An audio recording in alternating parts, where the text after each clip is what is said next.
നീ എൻ ജീവനിൽ ഭാഗം 16. ഞാൻ നിന്നോട് ഒരു കാര്യം പറഞ്ഞേക്കാം.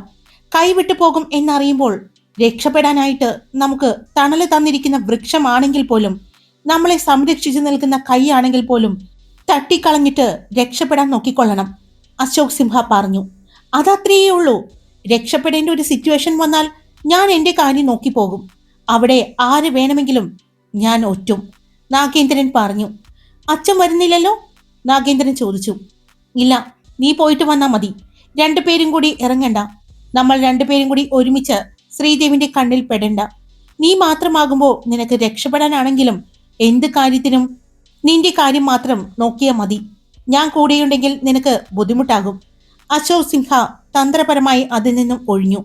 ശ്രീദേവും ദക്ഷയും വിശ്വത്തിന്റെ വില്ലയിലേക്കുള്ള യാത്രയിലാണ്. രണ്ടുപേരും സന്തോഷത്തോടെ ഒരുപാട് സംസാരിച്ചാണ് യാത്ര ചെയ്യുന്നത്. ഒരു വലിയ ബേക്കറി കണ്ടതും വണ്ടി നിർത്താൻ പറഞ്ഞു ദക്ഷ. എന്തിനാ ഇവിടെ നിർത്തുന്നത്? ശ്രീദേവ് ചോദിച്ചു. അവിടെ മീനാക്ഷിയുടെയും സായുജിന്റെയും കുഞ്ഞുവാവയുള്ള കാര്യം മറന്നോ? എന്തെങ്കിലും വാങ്ങിക്കൊണ്ടുപോയില്ലെങ്കിൽ മോശമല്ലേ? അവൾ പറഞ്ഞു. അതാണോ കാര്യം?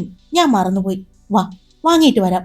അവൻ പറഞ്ഞുകൊണ്ട് വണ്ടി ഒതുക്കിക്കൊണ്ട് സീറ്റ് ബെൽറ്റ് അഴിക്കാൻ പോയതും എങ്ങോട്ടാ? അവൾ ചോദിച്ചു. അവിടേക്ക് എന്തെങ്കിലും വാങ്ങണ്ടേ? ആ കുട്ടി മാത്രമല്ല, അവിടെ ശരണ്യും ഉണ്ട്. അത് മറക്കണ്ട. ശരണി മോളെക്കാളും പാറു മോളെക്കാളും ഏറ്റവും ചെറിയ കുട്ടികളാണ് ഭാനുവും ശ്രാവണിയും സാരംഗിയും. അതുകൊണ്ട് വഴക്കുണ്ടാക്കാൻ പോകുന്നത് അവരായിരിക്കും. എന്തായാലും ദേവസാർ ഇറങ്ങണ്ട, ഞാൻ പോയി വാങ്ങിയിട്ട് വരാം, ദക്ഷ പറഞ്ഞു. അതെന്താ, ഞാൻ കൂടി വന്നാല്? അത് വേണ്ട. ഇതേ കോളേജ് ജംഗ്ഷനാണ്. ഇത് ഉച്ച സമയം, ലഞ്ച് ടൈമാണ്. അതുകൊണ്ട് വണ്ടിയിൽ തന്നെ ഇരുന്നാൽ മതി. ഞാൻ പോയിട്ട് വരാം കേട്ടോ എന്ന് പറഞ്ഞുകൊണ്ട് അവൾ ശ്രീദേവിന്റെ താടിയിൽ പിടിച്ച് വലിച്ചുകൊണ്ട് കാറിൽ നിന്നും ഇറങ്ങി. ദക്ഷ, ഞാനും വരാടാ, ശ്രീദേവ് പറഞ്ഞു. വേണ്ട, അവൾ ചിരിയോടെ പറഞ്ഞുകൊണ്ട് റോഡ് ക്രോസ് ചെയ്തുകൊണ്ട് ബേക്കറിയിലേക്ക് പോയി. ശ്രീദേവ് കാറിൽ ഇരുന്നു കൊണ്ട് തന്നെ അവളെ ശ്രദ്ധിച്ചു. അവൾ പറഞ്ഞത് ശരിയാണ്. കോളേജ് വിദ്യാർത്ഥികൾ എന്ന് തോന്നിക്കുന്ന രീതിയിലുള്ള കുറച്ചു പേർ ആ ഷോപ്പിൽ ഉണ്ടായിരുന്നു. പെൺകുട്ടികളും ആൺകുട്ടികളും. കുറച്ച് കുശുമ്പ് കൂടിയിട്ടുണ്ട്. ശ്രീദേവ് ചിന്തിച്ചുകൊണ്ട് സീറ്റിലേക്ക് ചാരിയിരുന്നു. അവളെ തന്നെ നോക്കിയിരുന്നു. അവൾ ഓരോ സാധനങ്ങൾ നോക്കി വാങ്ങുന്നത് അവൻ കാണുന്നുണ്ടായിരുന്നു. അപ്പോഴാണ് ശ്രീദേവ് ഓർത്തത്, അവൾക്ക് ക്യാഷ് കൊടുത്തിട്ടില്ലല്ലോ എന്ന്. അവളുടെ ഫോണാണെങ്കിൽ കാറിൽ തന്നെ വച്ചിട്ടുമുണ്ട്. ഇനിയിപ്പോ എങ്ങനെയാ എൻ്റെ പെണ്ണ് ക്യാഷ് കൊടുക്കുന്നേ? ഇനിയിപ്പോ ഇവിടെ വന്നിട്ട് വീണ്ടും തിരിച്ചു പോകണ്ടേ? ശ്രീദേവ് ഓർത്തു. പിന്നെ ശ്രീദേവ് കാറിൽ നിന്നും ഒരു മാസ്ക് എടുത്തു വെച്ചുകൊണ്ട് ഇറങ്ങി. ചെറുപുഞ്ചിരിയോടെ റോഡ് ക്രോസ് ചെയ്ത് ബേക്കറിയിലേക്ക് ചെന്നു. താൻ വന്നത് ഒന്നും അറിയാതെ സാധനങ്ങളെല്ലാം നോക്കിയെടുക്കുന്ന അവളുടെ അടുത്തായി പോയി നിന്നു. അതെ, ക്യാഷ് കൊടുക്കാതെ ഈ സാധനങ്ങൾ ഇവിടെ നിന്നും ഫ്രീ ആയിട്ട് കിട്ടുമോ? അവൻ ചോദിച്ചതും പെട്ടെന്ന് അവൾ ഞെട്ടിത്തിരിഞ്ഞു നോക്കി. തൊട്ടു പുറകിൽ നിൽക്കുന്ന ദേവിനെ കണ്ടതും അവൾ ചുറ്റും നോക്കി. മാസ്ക് വെച്ചിരിക്കുന്നത് കൊണ്ടായിരിക്കാം ആരും തിരിച്ചറിഞ്ഞിട്ടില്ല എന്ന് അവൾക്ക് മനസ്സിലായി. അവൾ നോക്കുന്നത് കണ്ടതും അവൻ രണ്ടു പിരികവും പൊക്കി എന്താണ് എന്നുള്ള രീതിയിൽ നോക്കി. ഞാൻ വന്ന് എടുക്കുമായിരുന്നില്ലേ? അവൾ ചോദിച്ചു. പിന്നെ ഇനിയിപ്പോ റോഡ് ക്രോസ് ചെയ്ത് വീണ്ടും വന്ന് എടുക്കണ്ടേ? ഞാനുള്ളപ്പോ പിന്നെ എന്തിനാ എൻ്റെ പെണ്ണ് കഷ്ടപ്പെടുന്നത്? എല്ലാം എടുത്തോ? അവൻ ചോദിച്ചു. എടുത്തുകൊണ്ടിരിക്കുന്നു. ഓരോരുത്തരുടെ ഇഷ്ടങ്ങൾ അറിയാവുന്നത് കൊണ്ട് അത് നോക്കിയാ എടുക്കുന്നേ. ദേവിന് എന്തെങ്കിലും വേണോ? അവൾ ചോദിച്ചു. എന്തെങ്കിലും വേണോന്ന് ചോദിച്ചാ ഞാൻ എന്ത് ചോദിച്ചാലും തരുമോ? അവൻ തിരിച്ചു ചോദിച്ചു. വേണ്ട, വഷളത്തരം വല്ലതുമാണ് പറയാൻ പോകുന്നതെങ്കിൽ വേണ്ടാട്ടോ, അവൾ പറഞ്ഞുകൊണ്ട് വീണ്ടും ചുറ്റും നോക്കി. പെട്ടെന്നാണ് ഒരു പെൺകുട്ടി ദക്ഷയുടെ അടുത്തേക്ക് വന്നിട്ട്, ചേച്ചി, ദക്ഷിണ ശ്രീദേവ് അല്ലേ? ആക്ടർ ശ്രീദേവിന്റെ വൈഫ്? പെട്ടെന്ന് ആ പെൺകുട്ടി അത് ചോദിച്ചതും അവൾ ഒരു പുഞ്ചിരിയോടെ തൻ്റെ അടുത്ത് തന്നെ തന്നോട് ചേർന്ന് നിൽക്കുന്ന ശ്രീദേവിനെ ഒന്ന് നോക്കി. അവൻ കണ്ണുകൊണ്ട് പറ എന്നുള്ള രീതിയിൽ പറഞ്ഞതും ദക്ഷ അതെ എന്ന് പറഞ്ഞു. ആ കുട്ടി സന്തോഷത്തോടെ അവളുടെ കയ്യിൽ പിടിച്ചു. പിന്നെ അടുത്ത് നിൽക്കുന്ന മാസ്ക് വെച്ച ആളെ നോക്കി. മാസ്ക് വെച്ചിരിക്കുന്നത് കൊണ്ട് തന്നെ ശ്രീദേവിനെ തിരിച്ചറിയാൻ പറ്റിയില്ലെങ്കിലും ദക്ഷയുടെ കൂടെ നിൽക്കുന്നത് കണ്ട്, അപ്പോ ഇത് ശ്രീദേവ് സാറാണോ? ആ പെൺകുട്ടി ചോദിച്ചതും ശ്രീദേവ് ദക്ഷ പോലും പ്രതീക്ഷിക്കാതെ മുഖത്ത് നിന്ന് മാസ്ക് എടുത്ത് മാറ്റി. ദക്ഷയുടെ തോളിലൂടെ കൈയിട്ടുകൊണ്ട് അവനോട് ചേർത്ത് നിർത്തി. അതെ, ഞാൻ ഈ നിൽക്കുന്ന ദക്ഷയുടെ ഹസ്ബൻഡാണ്. പുഞ്ചിരിയോടെ അവൻ ദക്ഷയെ ചേർത്ത് പിടിച്ച് പറയുന്നത് കേട്ടതും ആ പെൺകുട്ടി സന്തോഷത്തോടെ ശ്രീദേവിന്റെ നേരെ കൈനീട്ടി. ശ്രീദേവ് ആ പെൺകുട്ടിയുടെ കയ്യിലേക്ക് ഒന്ന് നോക്കി. പിന്നെ പുഞ്ചിരിയോടെ തന്നെ കൈ കൊടുത്തു. ഞാൻ അനുപമ എന്നാണ് പേര്. എനിക്ക് ചേച്ചിയെ കണ്ടപ്പോഴാണ് പെട്ടെന്ന് മനസ്സിലായത്. ഞാൻ കണ്ടിട്ടുണ്ടായിരുന്നു നിങ്ങളുടെ വിവാഹ റിസപ്ഷന്റെ വീഡിയോ. അപ്പോഴേക്കും അവിടെയുള്ളവർ എല്ലാവരും ശ്രീദേവിനെ തിരിച്ചറിഞ്ഞ് ശ്രീദേവിന്റെ അടുത്തേക്ക് വന്നിരുന്നു. അപ്പോൾ എന്നെക്കാളും എല്ലാവരും തിരിച്ചറിയുന്നത് എന്റെ ഭാര്യയാണ് അല്ലേ? ശ്രീദേവ് ചോദിച്ചു. ദക്ഷ അവനെ തിരിഞ്ഞുകൊണ്ട് ഒന്ന് കോർപ്പിച്ചു നോക്കി. എന്നെ എന്തിനെങ്ങനെ നോക്കുന്നത്? ഞാൻ കാരണമല്ല ഇവരെന്നെ തിരിച്ചറിഞ്ഞത്, എൻ്റെ കൊച്ചു കാരണമാണ്. ഒരു കള്ളച്ചിരിയോടെ അവൻ പറയുന്നത് കേട്ടതും അവൾ ചുറ്റും കൂടിയ എല്ലാവരെയും നോക്കി. അപ്പോഴേക്കും ബേക്കറി ഉടമയും അവരുടെ അടുത്തേക്ക് വന്നു. അയ്യോ സാർ, സാറും മേഡവും മനസ്സിലായില്ല കേട്ടോ എന്നെല്ലാം പറഞ്ഞ് സന്തോഷത്തോടെ സംസാരിക്കുന്നത് കേട്ടതും ശ്രീദേവ് ഷോപ്പിലുണ്ട് എന്ന് ആരൊക്കെയോ പറഞ്ഞറിഞ്ഞ് ഷോപ്പിലേക്ക് കോളേജ് കുട്ടികൾ വരാൻ തുടങ്ങി. എന്നാൽ ആരോടും യാതൊരു മുഷിച്ചലും ഇല്ലാതെ സംസാരിച്ചുകൊണ്ട് ശ്രീദേവ് ദക്ഷയെ ചേർത്ത് പിടിച്ചുകൊണ്ട് തന്നെ നിന്നു. ഫോട്ടോ എടുക്കാനും സെൽഫി എടുക്കാനും എല്ലാം ശ്രീദേവ് ദക്ഷയെയും കൂട്ടി നിന്ന് കൊടുത്തു. കുറച്ചു സമയം കഴിഞ്ഞതും ദക്ഷ ശ്രീദേവിനെ നോക്കി. ആ നോട്ടത്തിന്റെ അർത്ഥം മനസ്സിലായതുപോലെ ശ്രീദേവ്, ഞങ്ങൾക്ക് കുറച്ച് തിരക്കുണ്ട്, പോയിക്കോട്ടെ ഞങ്ങള് എല്ലാവരോടുമായി ശ്രീദേവ് ചോദിച്ചു. അപ്പോഴേക്കും ദക്ഷ പറഞ്ഞു വെച്ച എല്ലാ സാധനങ്ങളും ബേക്കറി ഉടമ കൊണ്ടുവന്ന് കയ്യിൽ കൊടുത്തു. ശ്രീദേവ് പൈസ കൊടുക്കാനായി പേഴ്സ് എടുത്തതും അയാൾ അതിന് സമ്മതിച്ചില്ല. പക്ഷെ നിർബന്ധിച്ച് തന്നെ പൈസ ഏൽപ്പിച്ചു. എല്ലാവരോടും യാത്ര പറഞ്ഞുകൊണ്ട് ശ്രീദേവ് ദക്ഷയും കൊണ്ട് റോഡിലേക്ക് ഇറങ്ങി. ബസ്സിൽ പോകുന്നവരും വണ്ടിയിൽ പോകുന്ന ആളുകളുമെല്ലാം ശ്രീദേവിനെ നോക്കുന്നുണ്ടായിരുന്നു.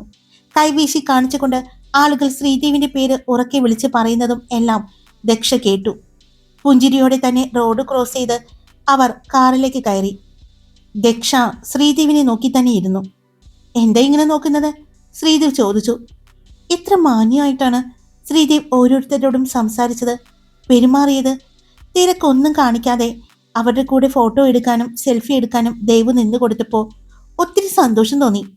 ശ്രീദേവ് എന്ന നടന് ജാടയാണ്, ആരെയും മൈൻഡ് ചെയ്യില്ല, അഹങ്കാരമാണ് എന്ന് പറയുന്ന ആളുകൾ ശരിക്കും ശ്രീദേവിനെ ഒറ്റ പ്രാവശ്യം കണ്ടാൽ മതി, അതെല്ലാം മാറ്റി പറയും. ദക്ഷ പറഞ്ഞു. മതി മതി, എന്നെ പൊക്കി പൊക്കി എങ്ങോട്ടാ കൊണ്ടുപോകുന്നത്? ശ്രീദേവ് ചോദിച്ചു. ഞാൻ കാര്യമായിട്ടാ പറഞ്ഞത്, അവൾ പറഞ്ഞു. ആയിക്കോട്ടെ, എനിക്ക് ആരെയും നോക്കണ്ട, എനിക്ക് എൻ്റെ കൊച്ചിനെ മാത്രം നോക്കിയാൽ മതി എന്ന് പറഞ്ഞുകൊണ്ട് ഡ്രൈവിംഗ് സീറ്റിൽ നിന്നും അവളുടെ അടുത്തേക്ക് ചാഞ്ഞു വരുന്ന ശ്രീദേവിനെ കണ്ടതും അവൾ എന്താ എന്താ ദേവി കാണിക്കുന്നേ എന്ന് പറഞ്ഞ് ചുറ്റും നോക്കാൻ തുടങ്ങി. എന്നാൽ ശ്രീദേവ് അവളുടെ അടുത്തേക്ക് വന്ന് സീറ്റ് ബെൽറ്റ് വലിച്ചിട്ട് കൊടുത്തു. ഞാനിത് ഇടാൻ വേണ്ടി വന്നതാണ്, അവൻ പറഞ്ഞതും അവൾ ചമ്മലോടെ കണ്ണുകൾ മുറുക്കിയടച്ചു. എന്നാൽ കണ്ണുകൾ മുറുക്കിയടച്ച് ഒരു പുഞ്ചിരിയോടെ ഇരിക്കുന്ന അവളെ കണ്ടതും ശ്രീദേവ് മറ്റൊന്നും നോക്കാതെ പതിയെ അവളുടെ ചുണ്ടിലൊന്ന് ചുംബിച്ചു.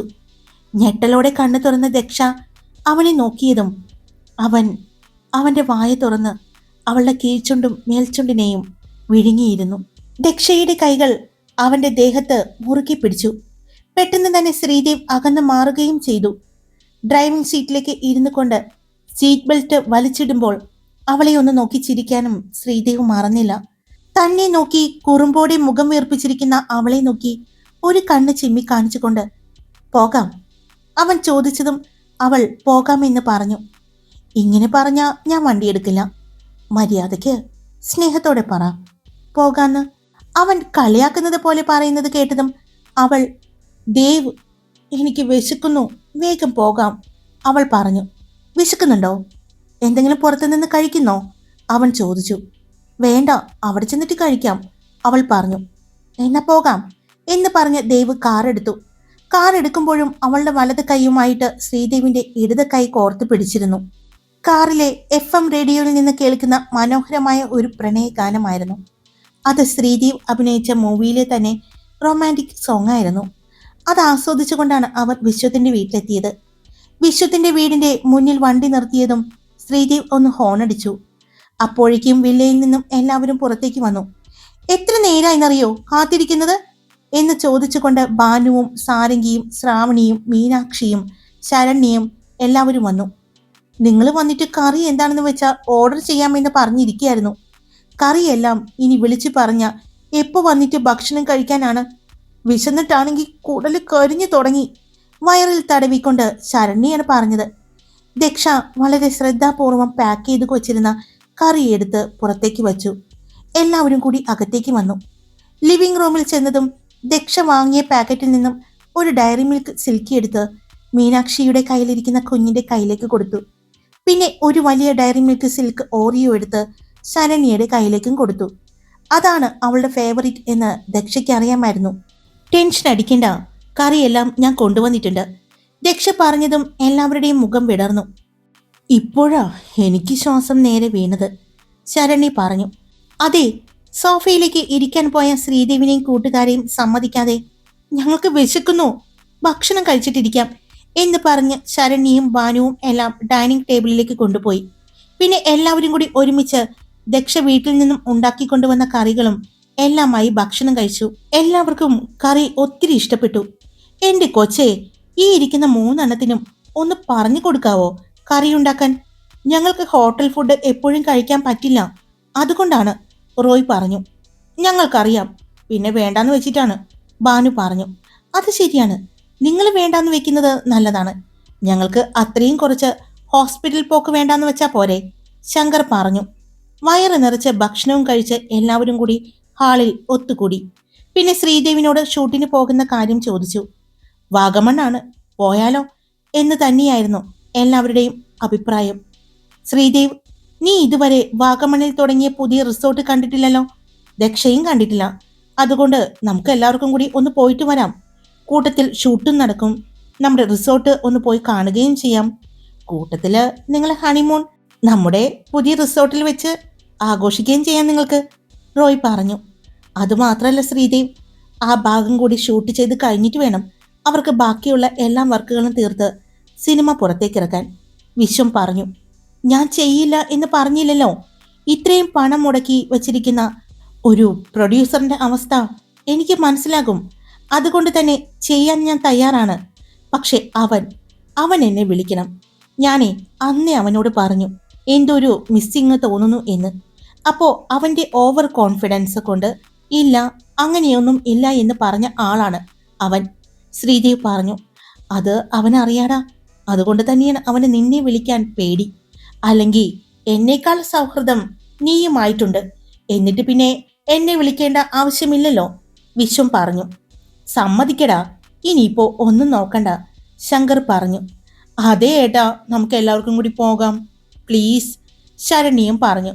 പോകാനുള്ള കാര്യങ്ങൾ റെഡിയാക്കിക്കോ, ശ്രീദേവ് പറഞ്ഞതും പെണ്ണുങ്ങൾക്കൊക്കെ സന്തോഷമായിരുന്നു. ശ്രീദേവ് ദക്ഷയെ നോക്കി. അവിടെയും സന്തോഷം തന്നെയാണ് എന്ന് കണ്ടതും, എന്നാ ഷൂട്ട് നാളെ കഴിഞ്ഞ് തുടങ്ങാമെന്ന് പറയാം അല്ലേ? നാളെ എല്ലാവർക്കും കൂടി അങ്ങോട്ട് പോകാം, വിശ്വം പറഞ്ഞു. ആയിക്കോട്ടെ, എന്നാ പിന്നെ എല്ലാവരും പോയി പാക്ക് ചെയ്ത് എടുത്തു വെക്ക്. അല്ലെങ്കിൽ പിന്നെ ആ സമയം ആകുമ്പോൾ എല്ലാം കൂടി തല്ലി പടയ്ക്കാൻ നിൽക്കണ്ട, ചെല്ല് എന്ന് പറഞ്ഞ് എല്ലാവരെയും പാക്ക് ചെയ്യാനായി പറഞ്ഞു വിട്ടു. അവരുടെ കൂടെ ദക്ഷയും പോയി. പെണ്ണുങ്ങളെല്ലാം പോയി എന്ന് കണ്ടതും, സഞ്ജീവ് എവിടെയാണെന്ന് അന്വേഷിക്കണ്ടേ? അവൻ എന്തെങ്കിലും പ്രശ്നം ഉണ്ടാക്കുവോ, വിശ്വം ചോദിച്ചു. എന്തിന്? ഒരുപാട് അന്വേഷിക്കാനൊന്നും പോകണ്ട. നിനക്ക് അവനെ കാണാൻ അത്ര ആഗ്രഹമുണ്ടെങ്കിൽ ഞങ്ങളുടെ വില്ലയുടെ തൊട്ടടുത്തുള്ള വില്ലയിലേക്ക് വന്നാൽ മതി, അവിടെയുണ്ട് അവൻ, ശ്രീദേവ് പറഞ്ഞതും റോയും ശങ്കറും വിശ്വവും സായുജും ഞെട്ടി. എന്നാൽ ഒരു പുഞ്ചിരിയോടെയാണ് ശ്രീദേവ് അവിടെ ഇരിക്കുന്നത്. അപ്പോ നിനക്കറിയായിരുന്നോ അത്, വിശ്വം ചോദിച്ചു. പിന്നെ എനിക്കറിയാം, അവന് എവിടെ പോകുന്നു, എന്തു ചെയ്യുന്നു എന്നെല്ലാം എനിക്ക് പെട്ടെന്ന് അറിയാൻ പറ്റും. അതിനുള്ള കാര്യങ്ങളെല്ലാം ഞാൻ ചെയ്തിട്ടുണ്ട്, ശ്രീദേവ് പറഞ്ഞു. ശ്രീദേവ്, സഞ്ജീവ് അവിടെ അടുത്തുണ്ടെങ്കിൽ നിങ്ങൾ അവിടെ താമസിക്കാതെ ഇരിക്കുന്നതാണ് നല്ലത്. കാരണം അവൻ എങ്ങനെയാണ് എന്താണ് ചെയ്യുക എന്ന് നമുക്ക് പറയാൻ പറ്റില്ല. പ്രത്യേകിച്ച് അവന്റെ ഉദ്ദേശം ലക്ഷ്യം ഒന്നും നമുക്കറിയില്ല. അത് മാത്രമല്ല, നിന്നോട് വല്ലാത്ത പകയുമാണ് അവന്.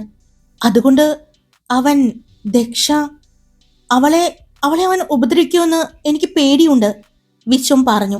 അവനെ അന്വേഷിച്ച് എല്ലാവരും നടക്കുമ്പോൾ അവൻ എൻ്റെ വിലയുടെ അടുത്ത് തന്നെയുണ്ടെന്ന് ഞാൻ അറിഞ്ഞിരുന്നു. മനഃപൂർവ്വം പറയാതിരുന്നതാണ്. അവൻ സേഫാണ് എന്ന് വിചാരിച്ച് ചെയ്യുന്ന കാര്യങ്ങളാണ് അതെല്ലാം സേഫ് അല്ല എന്ന് അവനെ ബോധ്യപ്പെടുത്താൻ എനിക്ക് അറിയാൻ പാടില്ലാഞ്ഞിട്ടല്ല. പക്ഷെ അവൻ ഇനിയും എനിക്കും ദക്ഷയ്ക്കും എതിരെ കളിക്കുകയാണെങ്കിൽ വെറുതെ വിടാൻ പറ്റില്ല എനിക്ക്. അതിന് ചിലപ്പോ ഞാൻ ഉപയോഗിക്കുന്ന മാർഗം അത് നിനക്ക് ചിലപ്പോ നിന്റെ ഏട്ടനെ നഷ്ടപ്പെട്ടു എന്ന് തന്നെ വരും. ശ്രീദേവ് സായുജിന്റെ മുഖത്ത് നോക്കി പറഞ്ഞതും, അറിയാം ശ്രീദേവ്, ഒരുപാട് നീ ക്ഷമിക്കുന്നുണ്ടെന്ന്. പക്ഷെ അയാൾ നന്നാവില്ല. അയാളെ എന്ത് ചെയ്താലും ഞാൻ ചോദിക്കാനോ കുറ്റം പറയാനോ വരില്ല. നന്നാവാനുള്ള ഒരുപാട് അവസരങ്ങൾ നമ്മൾ കൊടുത്തു. ഇനിയും നന്നാവില്ല എന്ന് പറഞ്ഞ പിന്നെ എന്ത് ചെയ്യാൻ പറ്റും? പിന്നെ നിങ്ങൾ കരുതുന്നത് പോലെ എനിക്കത്ര സ്നേഹവും സെന്റിമെന്റ്സും ഒന്നുമില്ല അയാളോട്. കാരണം മീനാക്ഷി, എൻ്റെ കുഞ്ഞ്, എൻ്റെ കുഞ്ഞിൻ്റെ ഓരോ വളർച്ചയും പോലും എനിക്ക് കാണാൻ പറ്റിയില്ല. അവളോട് ഞാൻ ചെയ്തത് വലിയൊരു തെറ്റാണ്. അവൾ ക്ഷമിച്ചാലും അതിൻ്റെ ഒരു നീറ്റല് എൻ്റെ മരണം വരെ എൻ്റെ മനസ്സിലുണ്ടാകും. ഞാൻ മനഃപൂർവ്വം ചെയ്തതല്ല എങ്കിൽ പോലും എനിക്ക് ഇപ്പോഴും എൻ്റെ മനസ്സിലൊരു കുറ്റബോധമുണ്ട്. അവൾ ഒരു പരാതിയോ പരിഭവമോ കഴിഞ്ഞു പോയ കാര്യങ്ങൾ പറഞ്ഞ് എന്നെ വേദനിപ്പിക്കാനോ ഒന്നും ആ പെണ്ണ് ശ്രമിക്കുന്നില്ല. അത് അവളുടെ നല്ല മനസ്സുകൊണ്ട് മാത്രം. എന്നെ വീട്ടിൽ നിന്നും അച്ഛനും അമ്മയും എല്ലാം വിളിക്കുന്നുണ്ട്. അങ്ങോട്ട് ചെല്ലാൻ പറഞ്ഞ് അവർക്ക് കുഞ്ഞിനെ കാണണമെന്നും പറഞ്ഞു. പക്ഷേ പോകാൻ തോന്നുന്നില്ല എനിക്ക്. എൻ്റെ മനസ്സ് ഒന്നിനും സമ്മതിക്കുന്നില്ല. നീ സങ്കടപ്പെടാതെ, എല്ലാം ശരിയാവും.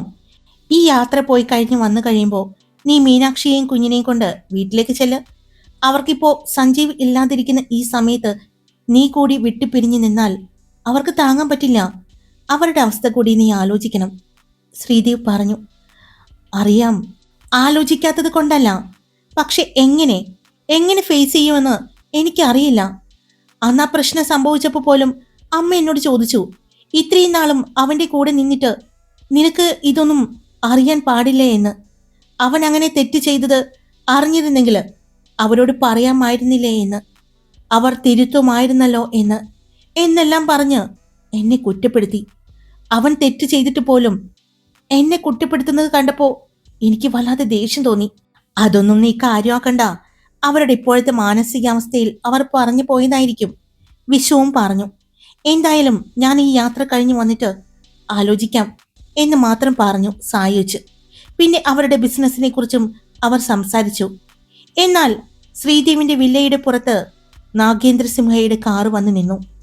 ഹായ്, എല്ലാവരും സുഖമായിട്ടിരിക്കുന്നോ? ഞാൻ സുഖമായിട്ടിരിക്കുന്നു. അപ്പോൾ ഇനി മുതൽ ഈ ചാനലിൽ വീഡിയോ ഉണ്ടാവും. അപ്ലോഡിങ്ങിന്റെ പ്രശ്നമൊക്കെ മാറിയിട്ടുണ്ട്. അപ്പോൾ ഇനി റെഗുലറായിട്ട് ഇതിൽ 2 സ്റ്റോറി ഉണ്ടാകും.